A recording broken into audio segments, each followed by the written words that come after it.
Good morning and welcome to another edition of In the Reading Corner. Today I have Lucy Strange returning for another conversation, and we're going to be talking about The Island at the Edge of Night. It's no secret I'm a great fan of Lucy's writing, and I have to say that I read it in one sitting. It's a page turner with lots to think about along the way. I would describe it as an ecological mystery with a historical setting and an overall feeling of gothic. Yeah. How would you describe it? Yeah, well, there are lots of ingredients in there, aren't there? There is the gothic feel that I love so much, Nikki, that it seems to creep into all my writing, whether I'm thinking about it or not. So there's the feeling of the gothic about it, that sense of dark mysteries, of things lurking in shadowy corners, and that sense of uncertainty that I think that can be such a hook in a story because we want to know the truth, we want to know what's really going on. And then yes, there are ideas in there to do with nature and to do with our relationship with nature and our relationship with each other. I suppose the idea of only connect, no man is an island, the John Donne way of looking at it, that there's a human need to connect to each other, and I believe to connect with nature as well. What were the other ingredients you mentioned? Historical aspect about Yes. it in terms Yeah. of its setting. It wasn't until partway through the book when I actually realised when this set, I was getting Victorian vibes, but it's a bit later than that. Yeah, it's a little bit later. Although I think unlike some of my other stories, so unlike Our Castle by the Sea, for example, which the history is a very important part of the plot, it's not so much in this one. It's really just to do with the setting, it's to do with the atmosphere more than anything else. One of the reasons I like to set my stories in the past is to do with the feel of it, because I like to create that classic feeling to a story, as if we're discovering a story that was written a while ago. But it also, from a plot perspective, helps with the tension, with creating vulnerability for your characters, because we don't have the technology that's there to potentially to get us out of all sorts of pickles.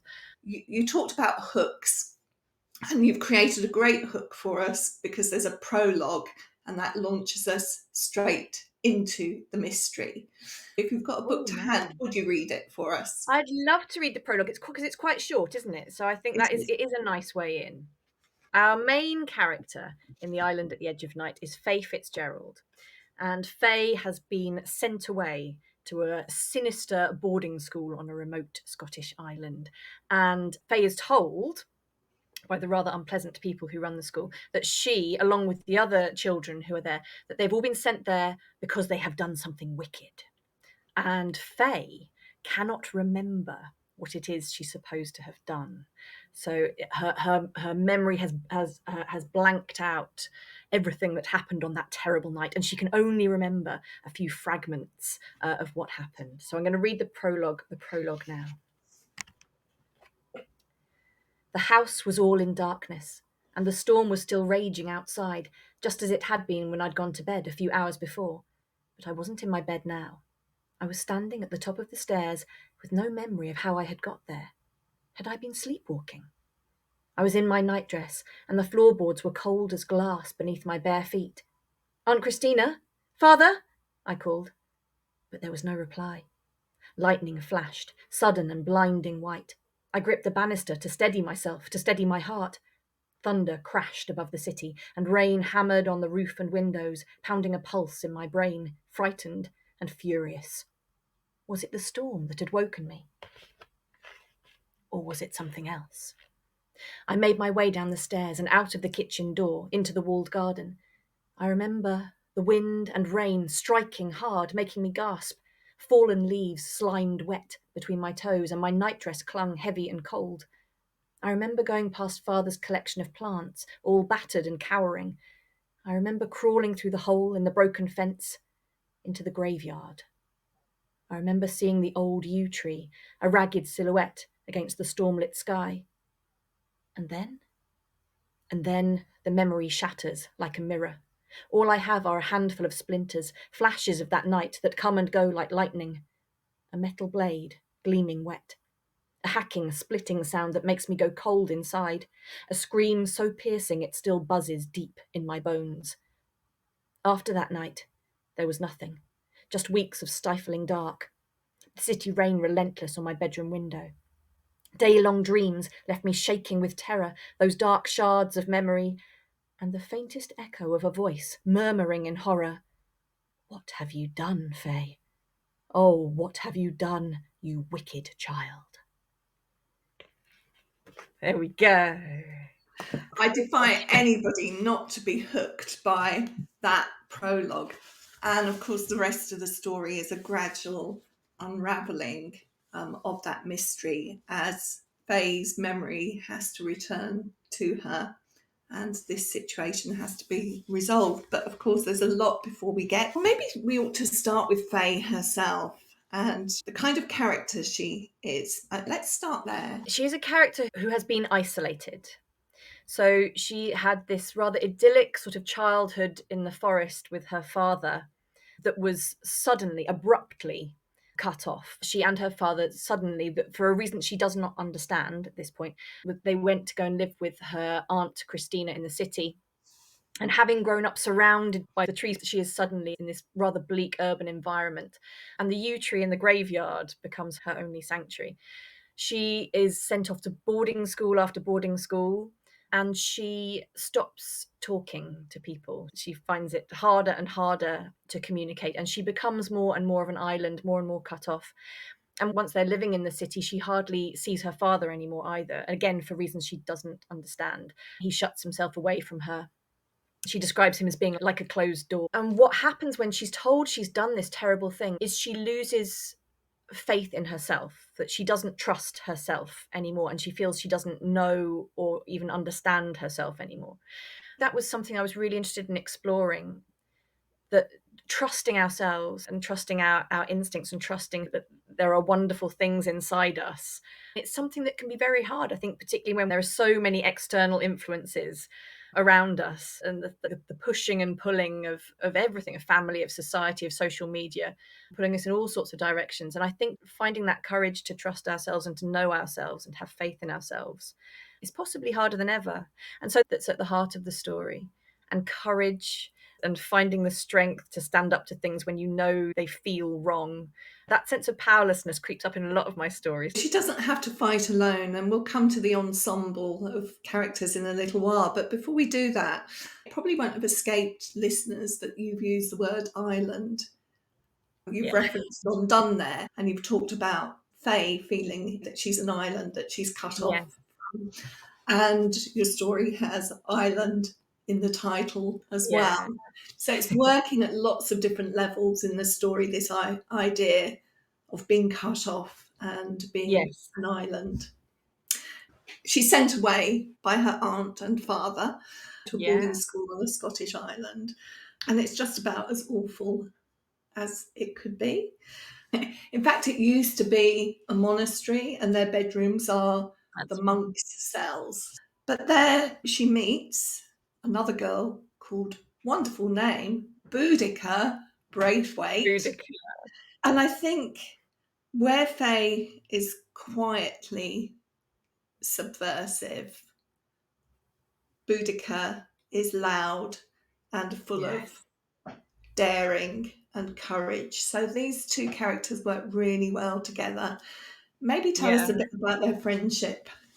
So Boudica was one of these characters who just appeared in my head fully formed, and it happens from time to time. Often we have to work at characters and develop them and tweak them and change things about them, but Boudica just arrived and she was in the story, and she is loud and she says things and she doesn't care. You're absolutely right, she is the opposite of Faye in so many ways. She's physically big. Faye's much smaller physically, and she feels like a small person, if that makes sense.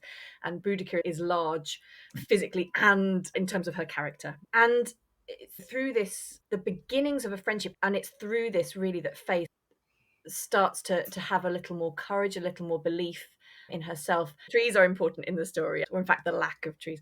I've done a lot of reading about trees and the connections between trees below the ground, the hidden life of trees, and Finding the Mother Tree, all these wonderful books that have come out in recent years to do with us discovering that how trees live in families, how they communicate with each other. It's just so magical, so extraordinary. And I was fascinated with that idea of roots reaching out to each other in the darkness. And that's essentially what happens with the friendships in this story too. We find these roots in the darkness of this terrible, terrible situation, this terrible place that they're in, and the roots of these children reaching out to each other and finding each other in the dark. There's an image where Boudica has been sent basically to solitary confinement, Yeah. and she digs a hole so that she can communicate and so that food and reading material can be Yes. passed Yeah. between them.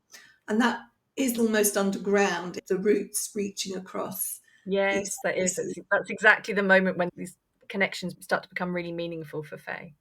You did preempt my next question Oh, sorry. because part one starts with some text that comes from a book or a pamphlet that's been written. I'm not going to spoil it by saying who's written this. And it's very much like the hidden life of trees. If only Yeah. we'd known that it had been written in the 1930s. I have taken some liberties chronologically here because these sorts of discoveries are much more recent. But I was interested in that idea of what if. So many stories start with a what if, don't they, Nikki? What if a scientist had stumbled upon this in a different era, scientifically speaking, nearly 100 years ago? And if they were putting forward these theories that trees talk to each other, trees can communicate. And what would have happened from that? Such theories might well have been seen as being unscientific and fantastical and almost childish. Faye has a real natural affinity with nature, and her name itself suggests fae, fairy. It kind of has that feeling to it. We don't want to give too much away, but is there anything we can say about that? There's the idea of these kind of spirits, I suppose, these magical spirits of nature, which are there in the folklore of so many cultures, going back hundreds, thousands of years. This idea of sonification, if you like, of the spirit of nature. We have tree nymphs, we have water spirits, and Scottish folklore has so many wonderful, weird, and wicked fairy creatures, the Sidhe, some of which are helpful and some of which I was doing a lot of rummaging around in all of this. Folklore I find is such a rich source to get ideas from. So some of these ideas are woven into the story. And you're absolutely right, Faye's name, although it's spelled Faye rather than Fae, but the idea of the Fae, the idea of, and that ambiguity that I love playing with so much. It's part of the Gothic genre, isn't it, really? Was the folklore the reason that you decided to set it in Scotland, or is it just the geography is perfect for this story? Retrospectively, it's really hard to remember what came first and how the different layers of the story kind of materialized. I knew I wanted to write an island story. When I go into schools, we talk about why islands are such great settings for stories, and the children come up with the most brilliant ideas. And islands they're fantastic settings for stories. So I knew I wanted to write an island story, and I went with my family to the Isle of Skye when I was a child, and we went back more recently, my husband and I and our little boy, and spent some time there. I felt so inspired by the sort of the wild beauty and the rugged beauty, and there's a bleakness to it in places as well. The mountains of Cuillin are awe-inspiring, and you have these beautiful fairy pools, and then you have the weirdness of the Quiraing up in the north of the island, and it was just. The story's not set on Skye, but it is very much inspired by the Isle of Skye. And there are little bits of St Kilda's as well. It's uninhabited now and a very important place for wildlife, for birds, for seabirds. I'm also fascinated in these places that are no longer inhabited, that were once inhabited, and these abandoned dwellings, these abandoned cottages. Again, there's some elements of history there to do with the clearances and forests being cut down and people being turfed out of their homes in order to make more space for grazing. That's all there as well. I've got a theory about stories, perhaps particularly children's stories, that a few weeks, a few months, a few years down the line, we won't remember the plot. We never remember all the stuff that happened in a story, but I think we always remember how we felt reading it. So I think the tone, the atmosphere of a story, and the setting itself are so important in creating that really magical, immersive experience for a reader. Mm. One of the symbols of what's happening between humans and nature is the great auk that Yeah. appears through the story. What's special about the great auk? There's a connection with the Scottish Islands and the last places in which great auks were seen before they became extinct, before the last ones were hunted to extinction. This idea of hunting is in there as well. And again, without wanting to give too much away, but that idea of something vulnerable being hunted down. That You're one the step ahead of me all the time. The villains are next. The villains. Well, I do I'll want to. introduce villains by talking about the Great Auk, because for the villains in the Fantastic. story, the Great Auk is a symbol of hunt or be hunted. That in order to succeed, we must be predatory. That's how they see it. So the two villains on the island, Dr. Leiter and his wife, Nurse Violet, Yes. or Violent, if you like. Her description, I just loved it. A blade so sharp you can hardly feel it. That kind of Mrs. Coulter vibe, that softness, Yeah, so that's it. That is in sharp there. underneath. Yeah. She's someone who's glamorous. She's always wearing pink lipstick and expensive leather gloves. She's a hunter as well. She wears her sort of hunting tweeds and takes a shotgun out with them when they go for their compulsory daily exercise and so on. But she has this kind of sugary sweetness and an apparent attractiveness, and in terms of her Mm. superficial appearance and her charming manner, that she can turn on and off like a tap. But beneath it, this a very real sense of threat. And then Dr. Leiter himself, who's the headmaster, well, he's sort of a chief jailer in a way, because these children are here to be contained. But he is also interested in reforming them at first. He's interested in reforming them and toying with hypnosis and dabbling in amateur psychology, when, of course, he has no real understanding of any of these things and doesn't genuinely care. As you were describing Nurse Violet there, of course, one of the things that comes up is that appearances can be deceptive. And that's Mm. equally true of some of the children on the island. Maybe we can just talk about one of them, Lord Gordon. I suppose it's to do with the idea that the children have been pitted against each other. One of the first things Nurse Violet does is she locks Boudica in her room when Faye and Boudica arrive at the school, and Faye is shocked at witnessing this. This is the first time she realizes that they are essentially prisoners on the island. And Nurse Violet says that it's to keep them safe from each other. And that stays with Faye. It's divide and conquer, isn't it? Really, that's the approach that the Lighters have taken. They want to make the children afraid of each other, and they encourage the children to see each other's as monstrous. And Lord Gordon is the one who is seen by all of them as being genuinely terrifying. He's this huge, tall, white blonde, completely silent character. He just sits there and observes everything. And what they are told is that he has shot his own brother, and that's why he's been sent to this island. Perhaps we can move on and talk a little bit about your writing process. And you mentioned setting being really important to you.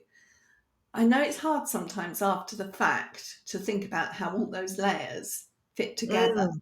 but what things are you conscious of in terms of your writing process?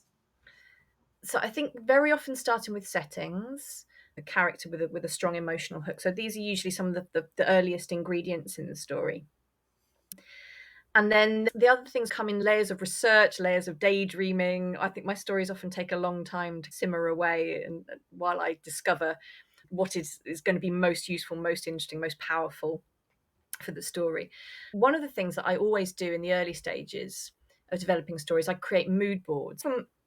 We rush into writing a story too soon. I think that's the temptation. We've got an idea and we want to get it down on paper. So I create these collages of images, but I'm also thinking about it in an artistic way. I think about tone. I think about the colours that are going to be important in the story. My mood board for the island at the edge of night has glorious, rich colours from the northern lights in the sky and all the colours of the Scottish Collected. moorland that the artist Katie Hickey has depicted so beautifully, so richly in her gorgeous, gorgeous cover design.